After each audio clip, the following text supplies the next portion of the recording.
I was standing in my kitchen making tea when I saw the sheriff's car pull up outside. My hand started shaking before I even knew why.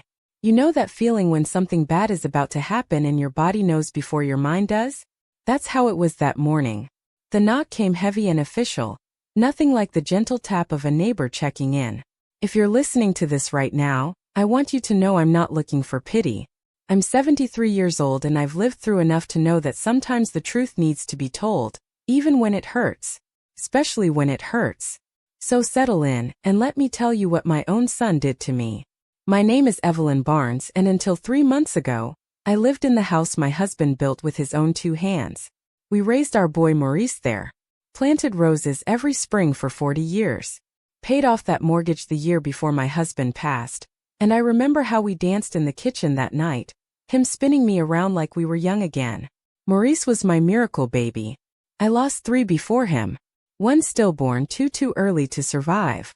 When he came into this world crying and strong, I called him my gift from God. Maybe that's why I spoiled him. Maybe that's why I made excuses long after I should have stopped. The officers at my door that morning weren't there for a welfare check. They had papers. Official papers with my name on them, saying I had to leave my home immediately. I stood there in my housecoat gripping the doorframe, feeling like the floor had dropped out from under me. "Ma'am, are you Evelyn Barnes?" the officer asked. His voice was kind but firm. "Yes," I whispered. "We're here on a court order to enforce an eviction from this property. You're required to vacate the premises today." I want you to imagine for a moment what that feels like. To be told by strangers that the home you've lived in for 40 years, the home you own free and clear, isn't yours anymore. If you've ever had your world turned upside down in an instant, drop a heart in the comments. I need to know I'm not alone in this. There must be some mistake, I kept saying. This is my house. Paid it off.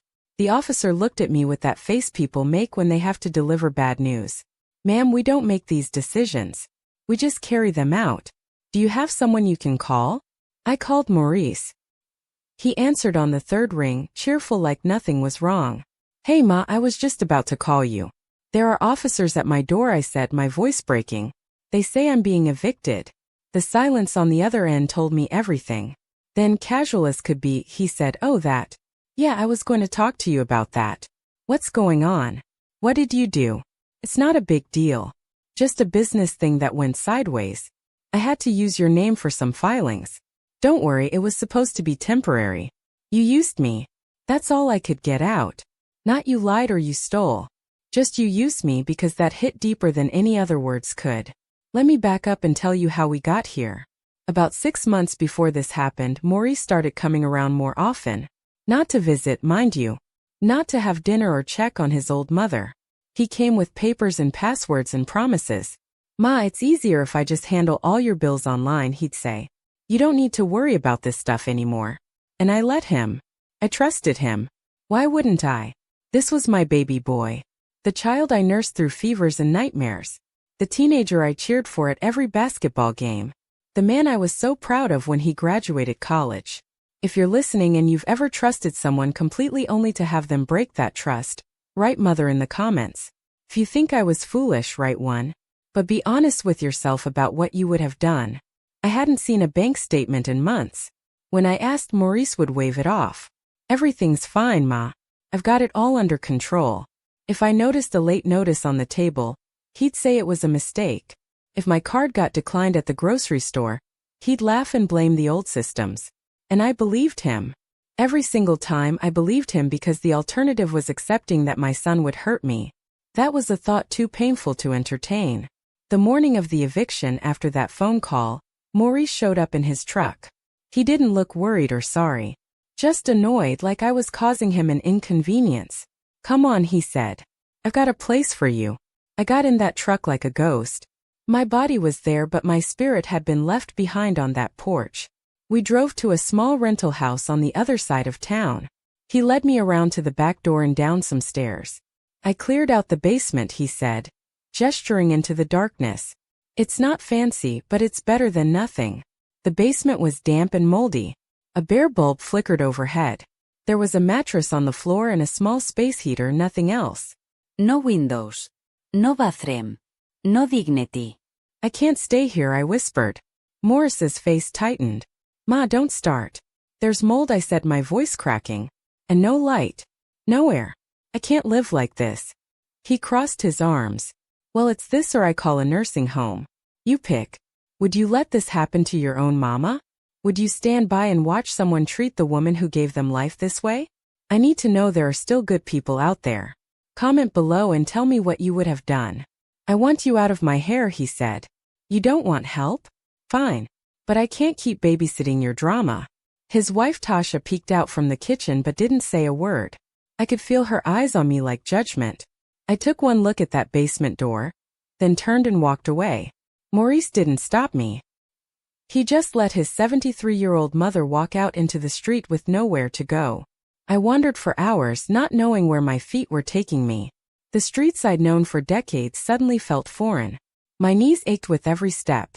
My hands felt too empty without my purse, which I'd left behind in the chaos. I ended up sitting on a bench outside the pharmacy, watching cars pass by, wondering how I'd become invisible. That's where my granddaughter Ariel found me. Grandma, she said softly, crouching beside me. I looked up at her, ashamed. Not because I'd done anything wrong, but because I'd finally seen what I'd allowed. I'd let love blind me. I'd let grief guide me. I'd let Maurice become someone I didn't recognize. Come with me, Ariel said, taking my hand. She brought me to her friend Kayla's house. The moment I walked through that door and felt the warmth, smelled something home-cooked in the kitchen, heard a kind voice say, "You're safe here," I broke down completely. I cried for my house. I cried for my husband who'd built that porch with his bare hands. I cried for being so stupid, for trusting someone who saw me as a resource instead of a mother. Kayla's mother, Naomi, sat with me while I sobbed. She didn't rush me or tell me to calm down. She just handed me tissues and waited. When I finally found my voice, I told her everything. "Mrs. Barnes," she said carefully when I finished. "I'm an attorney. I specialize in property law and elder abuse cases. And from what you've just told me, your son may have committed several crimes. If you've ever had someone show up in your darkest moment with exactly the help you needed, like this video, if you believe there's still good in this world, subscribe. Because I'm here to tell you that angels come in all forms, sometimes as lawyers in house slippers." Part of me wanted to protect Maurice even then. Part of me wanted to believe it was all a misunderstanding. But Naomi laid out the truth with documents and evidence. My son had forged my signature. He'd taken out a $70,000 loan against my house using a fake business in my name. He'd changed my mailing address for all legal documents so I never saw the warnings, the court dates, the notices. He'd stolen from me, lied to me, and when it all came crashing down, he tried to hide me away in a moldy basement like I was something shameful. That night, sleeping in Kayla's bed while she took the couch without complaint, I clutched a photo of my husband and made a decision. I wasn't going to let Maurice win. I wasn't going to disappear quietly. The first court hearing was just to stop the eviction. 15 minutes in front of a judge and I had my first victory. The house couldn't be sold or transferred while we investigated. Maurice wasn't there. His lawyer argued it was all a family misunderstanding. But Naomi stood tall and presented the evidence. Forged signatures. Redirected mail. Unauthorized loans. The judge granted our injunction. "You did good," Naomi told me afterward. "I didn't do anything," I said. "You showed up. That's more than most people do when they've been broken." The next hearing, Maurice had to appear. He walked and dressed nicely, trying to look respectable. He sat there avoiding my eyes while his lawyer spun tales about miscommunication and family trust. When the judge asked him directly if I'd signed those documents with full knowledge and consent, he mumbled and deflected. When asked if I knew about the business loan, he said it was supposed to be temporary. When asked if he'd informed me of the risks, he finally admitted he didn't think it would go this far. "That's not an answer," the judge said. "I made a mistake," Maurice said quietly. "You made a felony," Naomi responded calmly. "Let's call it what it is." When the judge asked what I wanted to see happen, I stood up on shaking legs. "Your Honor," I said, "I didn't come here to punish my son.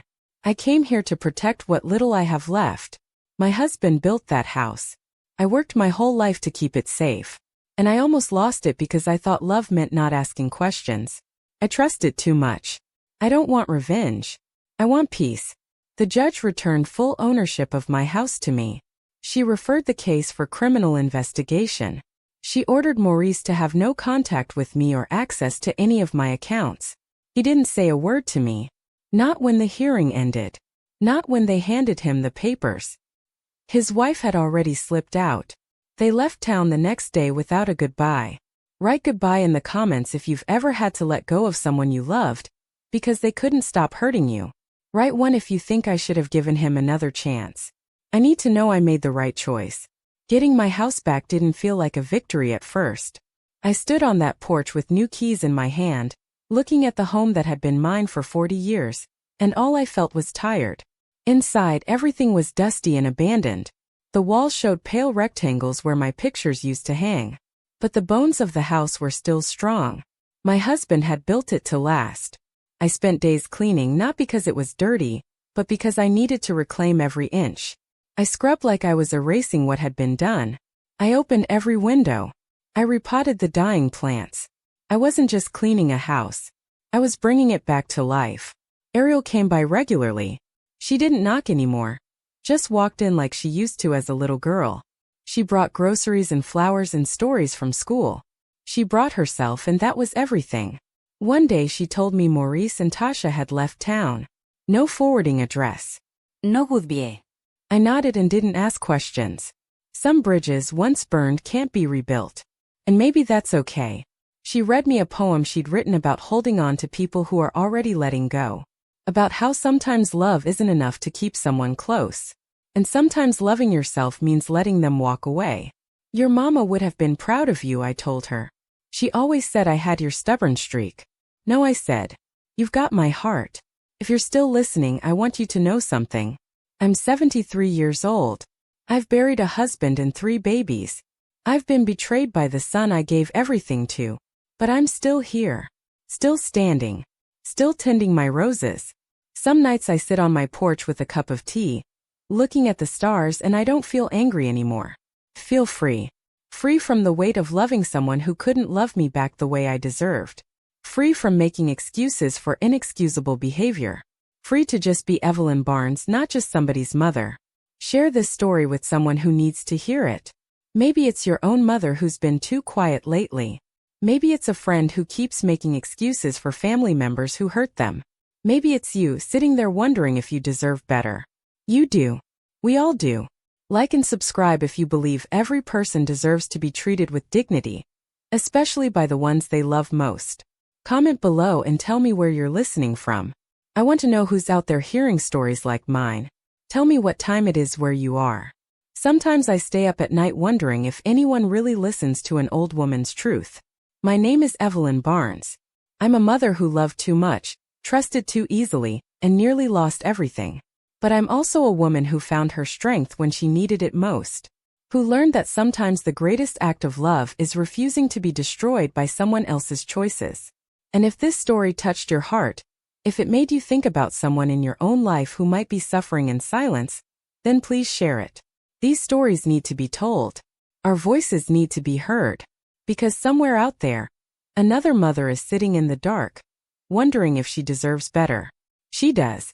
And now she knows she's not alone. Thank you for listening to my truth. May you never need to walk my path, but if you do, may you find your own angels in house slippers, ready to fight for you when you've forgotten how to fight for yourself.